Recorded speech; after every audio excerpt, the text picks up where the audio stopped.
The balance is shifting.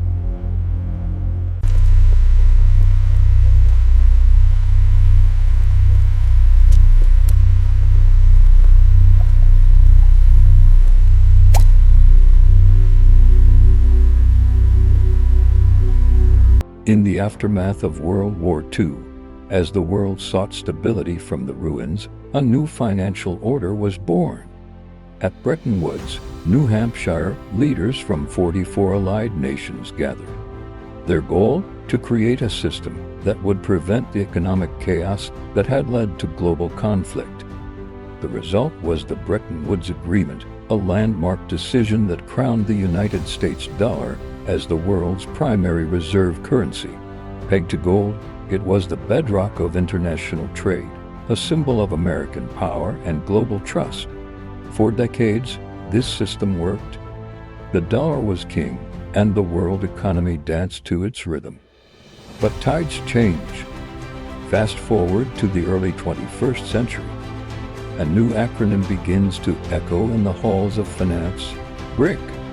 Coined in 2001 by Goldman Sachs economist Jim O'Neill, it stood for Brazil, Russia, India, and China. These weren't just random countries. They were emerging giants, nations with vast populations, rich resources, and soaring economic growth. O'Neill's thesis was simple. By the mid-21st century, these economies would collectively dominate the global stage.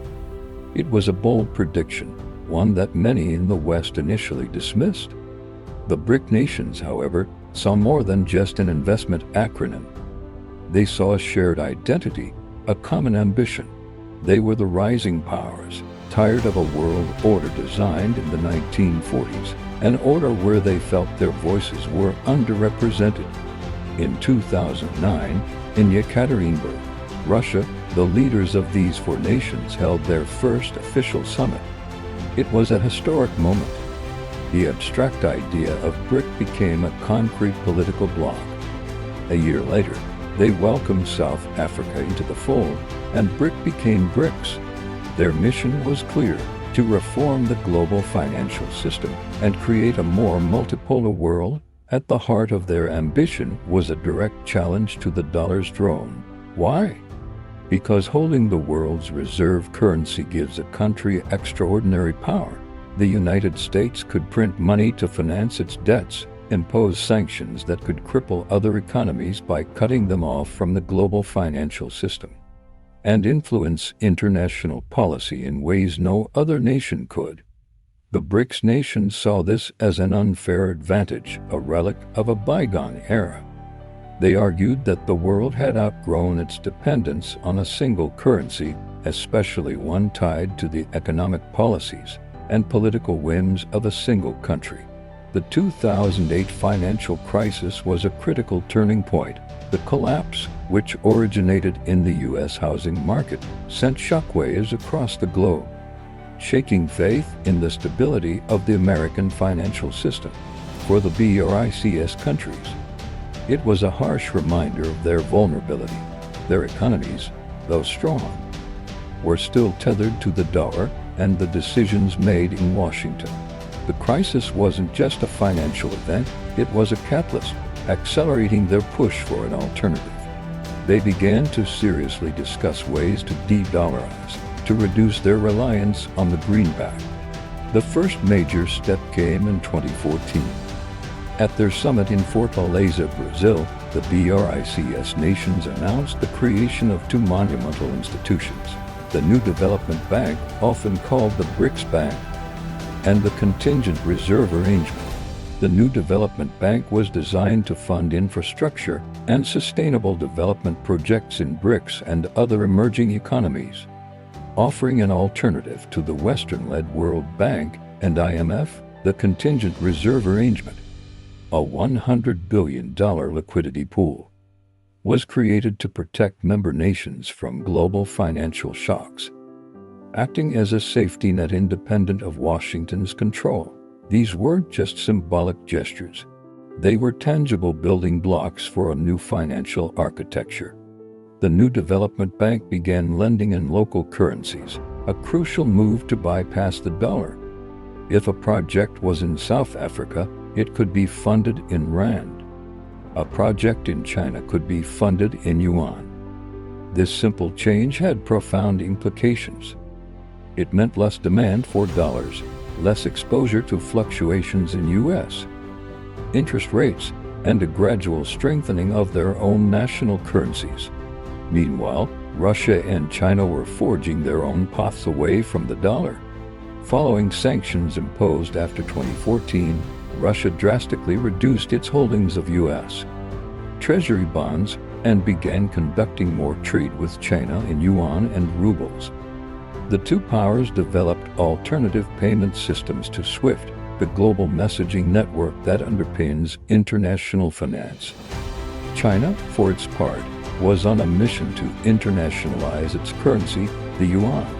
It launched yuan-denominated oil contracts, encouraging major oil exporters to price their most valuable commodity in something other than dollars. The plot thickened in 2023. At their Johannesburg summit, the BRICS group announced a historic expansion, inviting 6 new countries to join: Argentina, Egypt, Ethiopia, Iran, Saudi Arabia, and the United Arab Emirates. This was a game changer. The inclusion of Saudi Arabia, the UAE, and Iran meant that some of the world's largest energy producers were now part of a bloc actively seeking alternatives to the dollar. For decades, the petrodollar system, the agreement that oil would be traded in dollars, was a key pillar of the dollar's dominance. Now, that pillar was beginning to shake. The idea of a common BRICS currency began to gain serious traction. While creating a single currency like the euro is an incredibly complex task, the group started exploring other options. Perhaps a new unit of account for trade between members, backed by a basket of their own currencies and commodities like gold. The goal wasn't necessarily to replace the dollar overnight, but to create a viable, credible alternative, to give the world a choice. So, where are we today? The U.S. dollar is still, by far, the dominant global currency. It accounts for the majority of global trade, foreign exchange reserves, and international debt.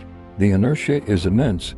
The world is built on dollar-based infrastructure, and dismantling that is a monumental task. There is no single currency, not even the Chinese yuan, that is ready to take its place. However, the trend is undeniable. The world is slowly, but surely, de-dollarizing. We are moving from a unipolar financial world, centered on the dollar, to a multipolar one with several centers of power. The BRICS expansion, the new development bank, bilateral trade in local currencies, these are not isolated events. They are interconnected moves in a grand, strategic game being played out on the global stage. This isn't a story of collapse, but of transformation. The dollar's role is likely to diminish, not disappear. It will become one of several major currencies in a more balanced, and perhaps more complex, global financial system. The shift is creating new opportunities, new challenges, and a new world order. The foundation laid at Bretton Woods is cracking, and through those cracks, a new economic landscape is beginning to emerge. The story is far from over. In fact, we are living through its most decisive chapter. Thank you for watching. If you found this journey through financial history insightful, be sure to like this video, subscribe to the channel, and hit the notification bell so you don't miss our next deep dive. See you next time.